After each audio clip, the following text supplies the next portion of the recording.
Hey guys, so for part 2 here, we're going to be going over the goodies that you'll be able to get from this event, including Nensous, gear, and other things. So, there are two different Nensous in this event, and one is good, and the other is super generic. So let's just take a quick look at the generic one. So, I didn't... let me level this up real quick. So, the first one is a free 5-star Nensou. And the Nensou itself is okay. It's got a base of 20 attack, which means it's actually pretty good for a generic physical attack Nensou when it's maxed out. But you do need to get it up to level 40, and that costs a lot of crystal raddies.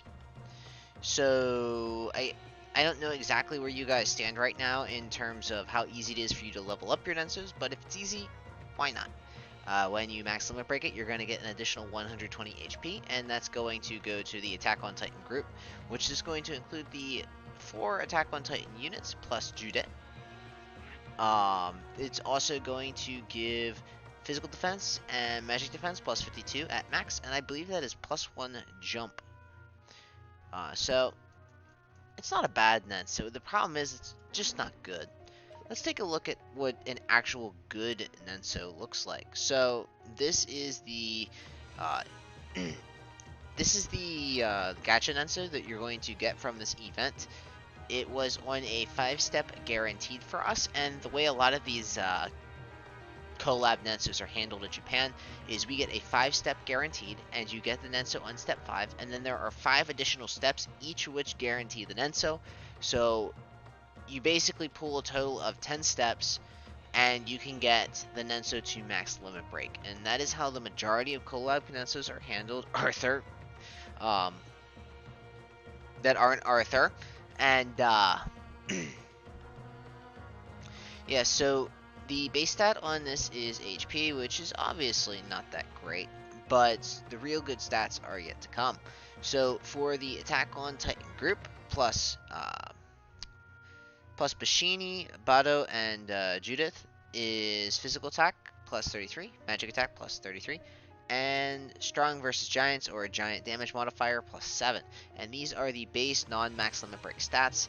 At max limit break, that's going to go up to 40, 40, 10, which isn't like a huge boost, but it's also going to give an additional 24 physical attack and magic attack and 6 giant damage modifier from the limit break bonus, giving you a total of 64 physical attack, 64 magic attack, and 16 giant damage modifier, which is really freaking good. Now, there are stats down that are a bit further down here with the that is 9 back attack and 9 healing. Well, the healing isn't necessarily great. The back attack is, and these are the base stats once again.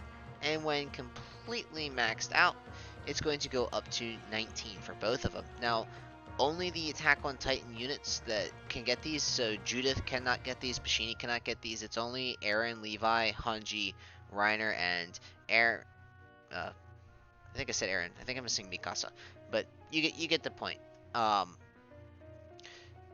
I know I forgot to mention Reiner in my unit video, but he's not a gacha unit. He is a free unit, so you guys are free to raise him and do whatever the heck you want with him, which is kind of why I didn't go over him.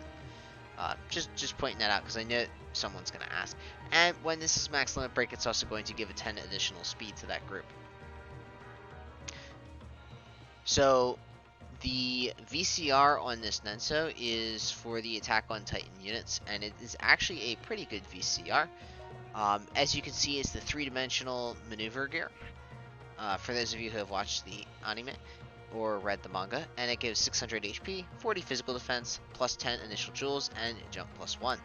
And it'll also give you a skill, a master ability if you will, or weapon ability, which is going to cost 20 jewels and give you 50 jewels and raise your agility plus 20 for 2 more turns. So the reason this is good is because some units like Levi just do not have the starting jewels they need in order to pull off like a charge up nuke. So by getting these initial jewels and getting the jewels from the skill itself, you can get the amount of jewels that you're going to need to land such an attack, and the 20% agility bonus is going to help you get there a bit faster.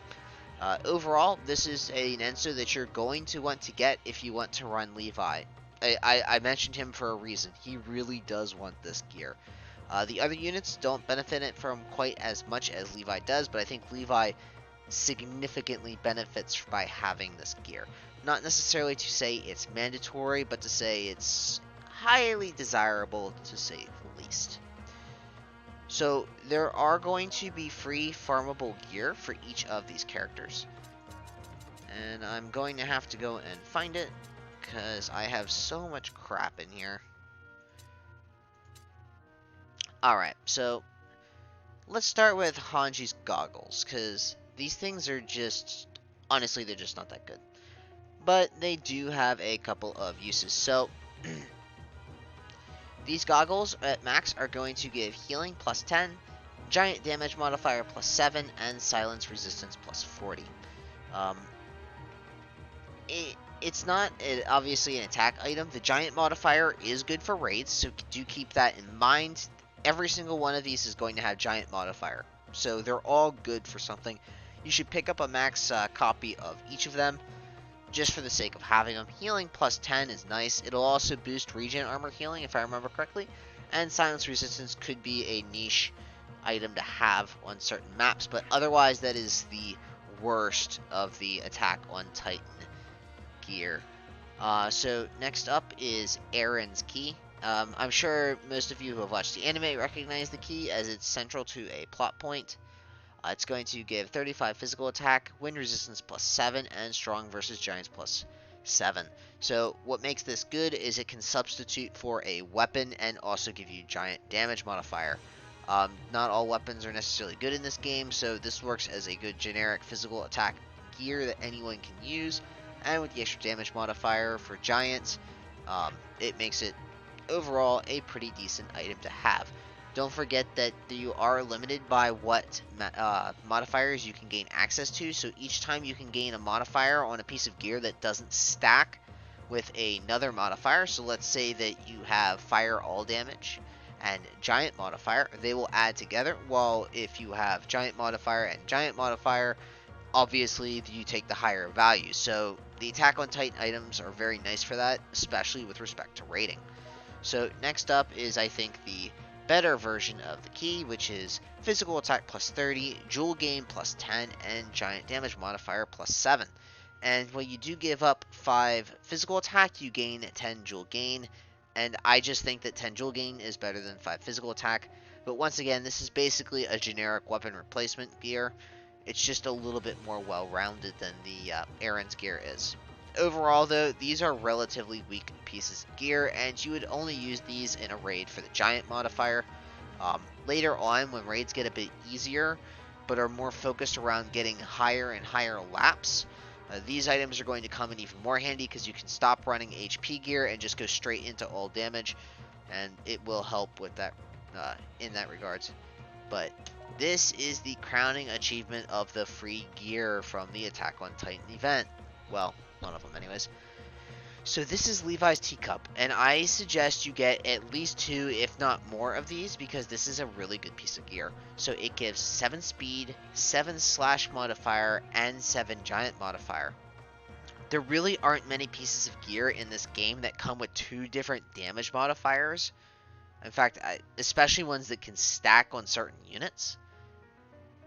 Make sure you pick this up. This can easily replace whatever speed gear you're using, give you slash modifier, and give you even more giant modifier in a raid. Any unit can use them. I use it as best in slot gear on a couple units, because I just think that it is the best in slot option on those units. So keep this in mind. You're going to want at least 2 copies of this, probably, if not more. I know I run this on my Sharon a lot, and I also run it on Black Color Masamune when I raid a lot. So there is one more piece of gear, and you're going to see variations of this gear pop up time and time again. In fact, you're pretty much not going to be able to escape this crap, because it's going to be in almost every single free collab Nensous that you get from here on out. It's going to come in different forms, but all in all, it's going to do the same thing. So the stats on these all are going to differ. In this particular case, we have agility plus 8, paralysis resistance plus 40, death sentence resistance plus 40, and guts plus 5. Do note that there really aren't many gut death sentence resistance pieces of gear in the game. However, only Attack on Titan units and Judith can wear this. So it's not like it's super important, but you're going to get it regardless just because it's easy to get. It has a 100 joule buff that's going to give it's going to give 30% to all your stats and agility plus 15% for 3 turns in a square AoE around you. That's a really expensive buff. I just don't use it. If you're going to run this on anyone, Judith is going to use it for the speed. But honestly, I just do not see a reason to run this piece of gear specifically. And to give you a perspective on what I mean by you're not going to be able to escape this piece of gear, this is a different variant of that same piece of gear from the Full Metal Alchemist collab. And this one gives, I think that's 25 healing, 8 speed. I'm not sure what that stat is, and I don't feel like pulling it up right now, but it has the same like 100 joule buff on it though. Not much originality from it. I mean, I think 7 Deadly Sins has the same piece of collab gear from its free Nensous, where it's going to give you the same buff, and only those collab units can use it. Overall, these are really just not good pieces of gear. You don't need to worry too much about them in general. So that is the free and gacha gear. There is one more piece of gear that I do not own, and let me see if I can find it in here, because I know it has some shards for it. Here it is. So this is Reiner's gun, and this is probably going to be the best piece of gear you're going to get from this event, just because of what it can do. So it gives physical attack plus 40, strike resistance plus 10, giant damage modifier plus 25, and thunder exploit plus 15. This is a really good piece of gear, and to my knowledge, I do not believe it is limited to any certain unit, so you can put it on any unit you want. This is the piece of gear you need. It's going to be a gacha gear. It starts at 4-star and could go up to 5-star. And this is also going to give Reiner his ability to transform into the... Actually, just in case no one watched the... I guess I kind of already spoiled it, so I'll just go ahead. There are spoilers here in case you didn't know. It'll give him the ability to transform into the Armor Titan. Anyways, that's really all I have to say on this video. I can't think of any other pieces of gear or anything like that you're going to be able to get from this event. There is a usable item that you're going to get, but those usable items are available in other ways, or at least they'll be made available in other ways in the future. In case anyone was wondering what the Attack on Titan apple was going to look like, just while I have you here, there it is right there. So that's really all there is to say about the spoils of war that you're going to be able to get from this event.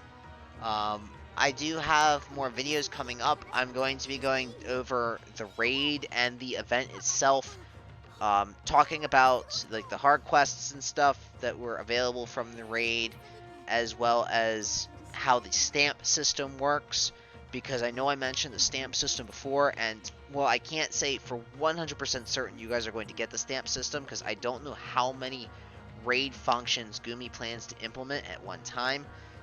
If you guys get the same event we do, then the stamps are going to be a very big deal, and knowing how to do the stamps from day one and prioritizing the stamps is going to benefit you greatly in the long term, so do look forward to that.